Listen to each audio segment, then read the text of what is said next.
Hello friends, veterans, नमस्कार। कल आपने देखा, हमने देखा, आपने सुना, हमने भी सुना। अचानक 8 बजे कैबिनेट की मीटिंग होती है और OROP 2 के इम्प्लीमेंटेशन की उद्घोषणा कर दी जाती है। उनके क्या क्या डिटेल्स हैं हम आपको बताएंगे। और शायद आपने PIB की साइट पर, press and film bureau site पर वो देख भी लिया होगा। लेकिन उससे पहले हम आपको कुछ बातें बताना चाहेंगे। सवेरे मैंने एक वीडियो बनाया था कि क्या इस वर्ष को 2023 तक, मार्च 2023 तक स्थगित कर देना, क्या OROP के लिए समय की व्यवस्था करना है। हमने कहा शायद, लेकिन वो यकीन में हो गया शाम आते आते। हमारे लिए जब इसकी उद्घोषणा नहीं हुई थी, हमारे ही व्यूअर्स ने कई प्रकार से कहा कि यह 1000% सही है। किसी ने 100% बताया, किसी ने ये भी कहा कि हम BJP के आदमी हैं और ये गोदी मीडिया चला रहे हैं। खैर, सब हमारे व्यूअर हैं, अपना अपना सोच है। जैसा उन्होंने कहा, बहुत बहुत बढ़िया, सिर माथे पर। लेकिन मैं एक बात बताना चाहूँगा कि OROP की उद्घोषणा को, OROP के इम्प्लीमेंटेशन को इतना गुप्त रखा गया, इतना रहस्यमय बना दिया गया। सब कुछ ये काम कर रहे थे, ये कोई अचानक नहीं हो गया जो ये करके लाए। इसके लिए बहुत बड़ी भूमिका बनाई गई होगी और इसको उसी प्रकार इन्होंने उद्घोषणा की, इसकी उसी प्रकार की भूमिका बनाई, उसी प्रकार की जादूगरी खेली इन्होंने, जिस प्रकार इन्होंने धारा 370 और 35 को हटाने के लिए सारे तीर्थयात्री जम्मू कश्मीर से बुला लिए गए थे। पूरे जम्मू कश्मीर में कर्फ्यू लगा दिया गया था। लोगों ने सोचा पता नहीं क्या होने वाला है, क्योंकि पाकिस्तान से युद्ध होने वाला है या और कुछ होने वाला है। और पता चला 2 दिन के बाद आदरणीय गृह मंत्री श्री अमित शाह जी ने राज्यसभा में एक विधेयक प्रस्तुत किया और 6 घंटे में पास भी करा लिया। और वो था धारा 370 और 35 हटाने में, और सारे लोग हतप्रभ थे। इसको लोग उस समय मोदी स्टाइल के नाम से जानते थे। प्रधानमंत्री मोदी जी नहीं, केवल मोदी, और देश में इसी स्टाइल को मोदी स्टाइल के नाम से जाना जाता है। लगभग उसी स्टाइल में कल इन्होंने OROP 2 की डिटेल्स पूरे देश को बताई। पूरी OROP के काम को बहुत ही गुप्त रखा गया। यह आभास देते रहे कि ये कुछ नहीं कर रहे, कैबिनेट अप्रूवल नहीं हुआ है, टेबलें नहीं बनी हैं, लेकिन सारा काम करते रहे। और इवन मुझे लगता है इसका पता नीचे के अधिकारियों तक को नहीं था, ये एक सेलेक्टेड ग्रुप को पता था। और फिर इसकी भूमिका बनाई गई। कोर्ट में केस टाइम एक्सटेंशन के लिए माननीय सुप्रीम कोर्ट में मेजर जनरल सतवीर सिंह साहब की उसे रोकने के लिए याचिका। एक्सर्सन बेहद गुस्से में, बेहद हतप्रभ, ध्यान हमारा और कहीं, और ये अपने काम में काम दे रहे थे। और इसको लीड कर रहे थे डिफेंस सेक्रेटरी। 14/12/2022 को जब मीटिंग रखी गई और इस वर्ष में खामियां निकाली गई। खामियां तो हर एक सिस्टम में होती हैं, चलती हैं, लेकिन खामियां जानबूझ करके निकाली गई। इसको बंद नहीं करते तब भी वो ठीक हो जाती। एक तीर से कई निशान मार दिए। 90 दिन का टाइम मिलेगा तो TCS को टाइम मिल जाएगा इसका ठीक करने के लिए। 90 दिन का टाइम मिलेगा, इनको टाइम मिल जाएगा OROP लागू करने के लिए। तो डिफेंस सेक्रेटरी साहब ने और एडजुटेंट जनरल और समकक्ष अधिकारियों ने मिलकर के ध्यान दूसरी साइड आकर्षित किया कि इस वर्ष में कमियां हैं, लेकिन खेल दूसरा हो रहा था। उसके बहाने से ये OROP के लिए टाइम बाई कर रहे थे और सब कुछ व्यवस्था कर ली। इस वर्ष को रोक दिया गया। हमने भी वीडियो भी बनाया था कि हमें ऐसा लगता है कि ये OROP लागू करने के लिए सारा खेल रचा जा रहा है। लेकिन जैसे ही ये सब कुछ हुआ, सारा का सारा अचानक हुआ और अचानक से OROP की संपूर्ण डिटेल्स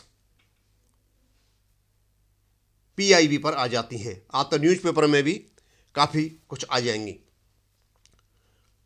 तो इसके लिए हम भारत सरकार को धन्यवाद देते हैं, क्योंकि इस उद्घोषणा से कईयों के पैरों की जमीन खिसक गई होगी, कई राजनीतिक पार्टियों की खिसकी होगी, कई हमारे सैनिक संगठन जो अनाप शनाप बकवास किया करते थे उनकी खिसकी होगी, यूट्यूबर्स की तो खिसकी गई होगी, क्योंकि सुबह से लेकर शाम तक उल्टी सीधी फिगर डालते रहते थे। और सबसे बड़ी जो कल उद्घोषणा के बाद बेइज्जती हुई है वो हुई है कोसियारी कमेटी की। 2012 में टोटल ओआरओपी का खर्चा 1300 करोड़ और ईयरली 10% कंप्लीट ओआरओपी दे रहे थे, यानी सारे को हिसाब लगाया जाए तो 10 साल का 1300 और 2600 करोड़ रुपए, जब ओआरओपी वन का खर्चा था 11,000 करोड़ और अब हो गए 23,638 करोड़। उसके अलावा और भी है, यानी 23 और 11 34 35 यानी लगभग 37-38 हजार करोड़ रुपए का खर्चा ये श्रीमान जी 2600 करोड़ में करने जा रहे थे। और उसका गीत सुबह से शाम तक जंतर मंतर पे गाते हैं लोग, अब भी गाते हैं वही कोसियारी कमेटी, पता नहीं है क्या क्या। खैर एनीवे, हम वहां नहीं जाना चाहते, हम आते हैं वापस कि कल इसकी क्या क्या हाईलाइट्स थी और जरूरी है हाईलाइट्स को समझें। Highlights of OROP to approved by union cabinet, revision of pension with effect from July 1 2019। आपको सबको पता है कि जुलाई 2019 से इसका रिवीजन होना है। Applicable to armed forces pensioners and family pensioners, और ये आर्मी के जो पेंशनर्स हैं और फैमिली पेंशनर्स हैं उनके लिए एप्लीकेबल होगी।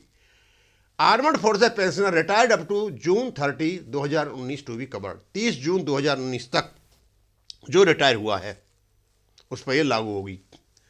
टोटल पेंशनर्स हैं 25,13,000 जिनको ये ओआरपी मिलेगी। Total expenditure on arrears for 3 years from July 2019 to June 2022 will be 23,638 crore, यानी इन्होंने 3 साल का एरियर बताया है, लेकिन साल तो 3.5 साल हो गए, तो इसका मतलब ये हुआ 30 जून 2022 तक ये 3 साल होते हैं, तो वहां तक तो ये एरियर देंगे और इसको 4 इक्वल इंस्टॉलमेंट में देंगे और 1 जुलाई 2022 से ये आपकी पे में लग करके आएगा, यानी पेंशन में लग करके आएगा, आपको साथ के साथ मिल जाएगा। जुलाई 2019 से लेकर के और दिसंबर, मेरे लगता है जनवरी में आपका ये रिवाइज होगा या फरवरी में होगा, तो ये पीछे का सारा आपकी उसमें पेंशन में लग करके आ जाएगा। Average annual expenditure will be 8,450 crore at the rate of 31% DR, ये उनका अपना कैलकुलेशन है। Arrears of retirees of 2018 will be taken to consider, आपको पता है 2018 के जो रिटायरीज है उनका एवरेज लिया जाएगा। Armed forces personal retire up to June 30 2019 will be beneficiary, सही है, 30 जून 2019 तक जो रिटायर होंगे उनको ये फायदा मिलेगा। अब 2 चीजें आती हैं PMR cases, pre mature retirement. अब प्री मैच्योर रिटायरमेंट में अब इसमें बड़ा स्पष्ट बोल दिया गया है, पहले ये डाउट था। 1/7/2014 यानी जहां पहली ओआरओपी लागू हुई थी और उससे पहले जो PMR केसेज हैं जो प्रीमेच्योर आए हैं उन पर OROP 2 लागू होगी, यानी दोनों OROP उन पर लागू होंगी। और जो 1/2/7/2014 या उसके बाद में प्रीमेच्योर रिटायरमेंट आए हुए हैं उन पर OROP 2 लागू नहीं होगी। Arrears will be paid in 4 half yearly installment, और जो आपके एरियर्स हैं आपको 6-6 महीने बाद मिलेंगे। यदि ये जनवरी से शुरू करते हैं तो पहला मिलेगा जनवरी में, दूसरा मिलेगा जुलाई में, फिर मिलेगा फिर जनवरी में, फिर जुलाई में, हो सकता है बाद में शुरू करते हैं तो उसी हिसाब से ये सब शुरू होगा। फैमिली पेंशनर्स, स्पेशल और liberalise family pensioners, gallantry awardees को एक बार में ही सारा का सारा एरियर मिलेगा। ये इसके प्रमुख वो है। और कोई कह रहा था कि भाई उसको कैबिनेट अप्रूवल हो गया। सर ये कैबिनेट अप्रूवल नहीं है, ये पूरा का पूरा खाका, पूरा का पूरा OROP किस पर पेमेंट करना है ये हो चुका है। अब केवल बाकी है DESW के द्वारा एक लेटर निकालना और उस लेटर के बेस पर PCW द्वारा एक अपना सर्कुलर निकालना। अब इसमें कोई कमी नहीं है। अब ये कब निकलता है, क्योंकि अभी कोर्ट में केस पड़ा है 2/1/2023 को, उससे पहले ये नहीं हो पाएगा। क्योंकि इनको सारी की सारी परमिशन वहाँ से लेनी होगी, क्योंकि अभी जो माननीय सुप्रीम कोर्ट का जो आदेश है पालन नहीं हुआ है। अब उनको उसको बढ़वाना पड़ेगा और जब इसको लगाना पड़ेगा वो एक प्रक्रिया है। अभी आपको मुझे लगता है कि 7-8 दिन, आज हुई 24 तारीख, 24 के बाद में आपका 24 तो 7 और 2 9, लगभग 10 दिन लग जाएंगे अभी DSW का लेटर आने में। और उसी समय आपकी डिटेल्ड जो टेबल्स हैं वो आएंगी, क्योंकि वो 0.5 ईयर से लेकर के और आपकी 32 साल तक जाएंगी सभी की, जैसे ORB 1 में हुआ था। ये एक टेबल दे रखी है उन्होंने थोड़ा दिखाने के लिए, इससे थोड़ा एक आइडिया हो जाता है, और तो कुछ होगा नहीं। अब मैं इनको बताता हूँ इनमें क्या है, रैंक दे रखे हैं इनमें। यहाँ पेंशन एज ऑन 1/1/2016 में कितनी पेंशन थी आपकी वो दे रखी है। रिवाइज पेंशन 1/7/2019 को कितनी थी वो दे रखी है। एक और इन्होंने लगा रखा है रिवाइज पेंशन। अब ये मुझे बताते हैं PIB की साइट पे, लेकिन ये मुझे चार्ट मिला और ये मिला व्हाट्सएप पे, लेकिन PIB की साइट पे मुझे नहीं मिला, जो प्रेस इन्फॉर्मेशन ब्यूरो है, जो भारत सरकार की एजेंसी है। लेकिन मैंने वो सारा चार्ट यहाँ पर लगा दिया, हो सकता है आप इसको पढ़ो। अब मुझे पता नहीं है क्यों एक बढ़ी हुई फिगर 1/7/2021 को आ रही है, मैंने बहुत सोचा, मैं नहीं पहुँच पाया इस जगह पर। लेकिन एनीवे इसको छोड़ करके हम बात कर लेते हैं। तो इसमें सिपाही, नायक, हवलदार, नायक सूबेदार, सूबेदार major, major, lieutenant colonel, colonel, brigadier, major general और लेफ्टिनेंट जनरल, इनका ही दे रखा है। आर्मी का दे रखा है, एयरफोर्स और नेवी का नहीं दे रखा है। ये एग्जॉस्टिव नहीं है, ये केवल एक आइडिया है। तो आपका जो सिपाही का 1/2016 का जो 17,699 था वो हो जाएगा 19,726, और नायक का जो 18,427 था वो हो जाएगा 21,101। हवलदार का जो 20,066 था वो हो जाएगा 21,782। नायब सूबेदार का 24,232 था वो हो जाएगा 26,800। सूबेदार मेजर का 33,526 था वो हो जाएगा 37,600। मेजर का 61,205 था वो हो जाएगा 68,550। लेफ्टिनेंट कर्नल का 84,330 था वो हो जाएगा 95,400। कर्नल का 92,855, 1,03,700। ब्रिगेडियर 96,555, 1,08,800। Major general 99,621, 1,09,100। और लेफ्टिनेंट जनरल 1,01,515, 1,12,050। ये जो फिगर्स दे रखी हैं PVR की, ये बाई ग्रुप की फिगर्स हैं। जो एक्स ग्रुप की फिगर होंगी उनमें उनका जो एक्स ग्रुप पे होगी उसका 50% अलग से लग करके आएगा। अब क्योंकि एक्स ग्रुप 2 प्रकार की है, एक 6200 है और एक है 3200। इसका मतलब एक्स ग्रुप जो 3200 में आते हैं उनका 1600 रुपये ऐड हो जाएगा, और जो 6200 में आते हैं उनका लगभग 3100 रुपये ऐड हो जाएगा। होना तो उतना ही चाहिए। अब ये कम करते हैं या क्या करते हैं वो इनको पता है, क्या एडजस्ट करते हैं वो मैं आपको वहाँ चक्कर में नहीं डालूंगा। अब ये है सारी की सारी बातें। अब ये सब फिगर देखने के बाद अब मैं आपको बताना चाहता हूं कि ये जिसने भी देखा होगा, खास करके कईयों की तो नींद उड़ गई होगी, वो बड़े बेचारे हतप्रभ होंगे। एक तो वो जिन्होंने 2,000 करोड़ रुपए का एरियर को देने के लिए सुबह से लेकर शाम तक 6 महीने तक बस जब ये खबर आई थी लगे रहते थे, और पता नहीं किस किस के ट्वीट आते थे। एक झूठी खबर को इस प्रकार प्रसारित किया गया वो हमें परेशान करते रहे।